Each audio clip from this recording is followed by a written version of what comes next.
Salut Vincent. Salut Estelle, bonjour à tous. Bonjour. Aujourd'hui, Vincent, vous ne comprenez pas pourquoi le prix de l'électricité augmente. Ah bah non, bah là tout augmente. 10% pour l'électricité. Bon, c'est toujours moins que mon poids qui lui a augmenté de 110% après les fêtes. C'est la fin du bouclier tarifaire pour l'électricité, vous l'avez dit. Après, j'avoue que j'ai l'impression qu'il a quand même laissé passer quelques balles. Ce bouclier, moi, je me suis pas senti très protégé. Ils auraient dû mettre un vrai bouclier tarifaire, quoi. Genre Daniel Riolo, par exemple. À chaque fois que le maire prend la parole, t'entends Daniel. Taisez-vous. Excusez-moi. Mais taisez-vous. Toi et tes amis, taisez-vous, voilà, tout simplement. Fermez-la, quoi. Ah non, moi c'est l'enfer. J'ai plus de chauffage chez moi depuis 2 mois. Donc pour ceux qui n'ont pas les moyens de partir au ski, j'ai ouvert une petite piste verte, voilà, à la maison. Si vous avez, pas de ski, vous pouvez venir chez moi, forfait pas cher. C'est vrai que tout augmente, bien sûr, Vincent, au point même que les Français renoncent de plus en plus à faire des soldes. C'est dramatique, complètement. Les gens achètent moins. Moi, je le constate en ce moment parce que parfois, je passe la nuit chez les filles, puis je vois bien qu'elles ont plus que 17 paires de chaussures au lieu de 28. Elles achètent vraiment. C'est catastrophique. Les prix baissent énormément. Enfin, les chaussures surtout. Après, c'est pas forcément un mal, j'ai envie de vous dire. Non, parce que les soldes, faut voir quand même ce que c'est. T'as des chemises à moitié prix.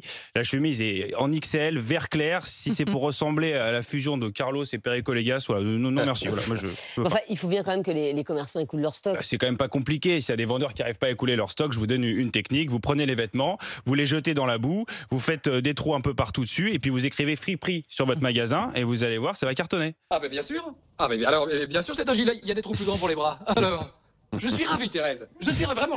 On est ravis. En plus, vous pourrez les vendre plus cher. C'est tout bénef. C'est ça que vous proposez aux commerçants. Je suis pas sûr que ce soit la solution. Écoutez, ils ont qu'à faire un effort. Au pire, ils ont qu'à se mettre sur Vinted. Voilà, comme tout le monde. Moi, par exemple, je suis sur Vinted. Tu peux tomber, voilà, sur un jean hyper pas cher avec un vendeur canon, hyper beau gosse. Voilà. Donc, si Nesrine, tu cherches un jean ou un nouveau blazer, tu peux me contacter directement au 06 11 14 34 64. Non, mais pardon, c'est le numéro de Thierry Moreau. Ça. Non, on peut rester en contact, Nesrine. Vincent, vous n'avez pas compris pourquoi on n'a pas parlé de la future convention du nouveau gouvernement. Parce qu'on ne l'a pas. Mais on ne l'a pas, mais il y a des prévisions quand même. Gabriel Attal prépare son nouveau gouvernement. Bon, il prépare aussi le brevet des collèges. Il est débordé. Nouveau gouvernement.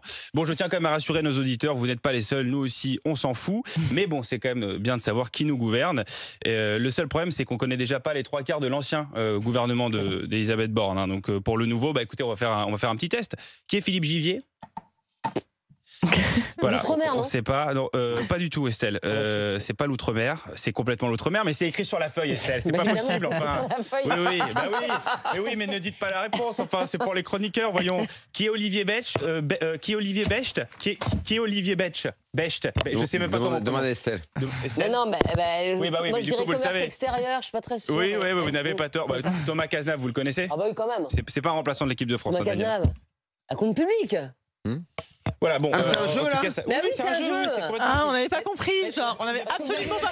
Non, on n'avait pas compris que c'était un jeu. Oui, on avait les réponses. Évidemment. Mais on avait les réponses, mais on pensait que c'était entre vous deux. Philippe Vigier, vous savez qui c'était? Bien sûr, mais si, quand même. C'est Philippe Vigier. Depuis tout à l'heure, on prononce mal son prénom. Mais personne ne sait. Et Olivier Becht, vous savez qui c'était? Non. Bon, alors. Commerce extérieur. Oui, parce que je l'ai dit. Bonne mémoire, tu l'as dit quand? Bon, en tout cas, on prévoit quand même de nouvelles têtes, Vincent. Oui, il y a quand même des prévisions à faire. On a Fabien Roussel, qui n'exclut pas de rentrer au gouvernement. Alors, le gouvernement exclut de faire rentrer Fabien Roussel. Oui, c'est important quand même qu'il le sache, pas de désillusion. On a aussi Elisabeth Borne qui devait rester au gouvernement. J'ai appris ça. Macron lui a proposé le ministère des Armées à la place de Sébastien Lecornu. Donc Lecornu, non seulement il devait être nommé Premier ministre, mais il n'a pas été nommé. Et en plus, il devait être viré du ministère des Armées. Franchement, bonne ambiance au gouvernement. Vraiment, c'est. Ouais. Alors, on parle de Claire Chazal également au ministère de la Culture. Eh oui, Claire Chazal à la culture, pourquoi pas.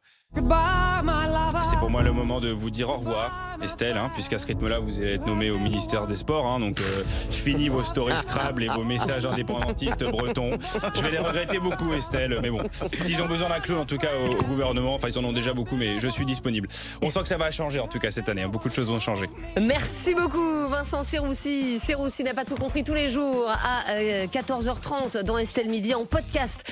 Également sur l'appli RMC, rmc.fr et toutes vos applis de téléchargement. Et puis je vous signale le nouveau podcast bien sûr d'Estelle Midi, s'appelle le Tu préfères. Voilà, à retrouver également en podcast avec chaque jour un chroniqueur de l'émission, une star de RMC qui répond à une question Tu préfères. Allez-y, c'est très sympa.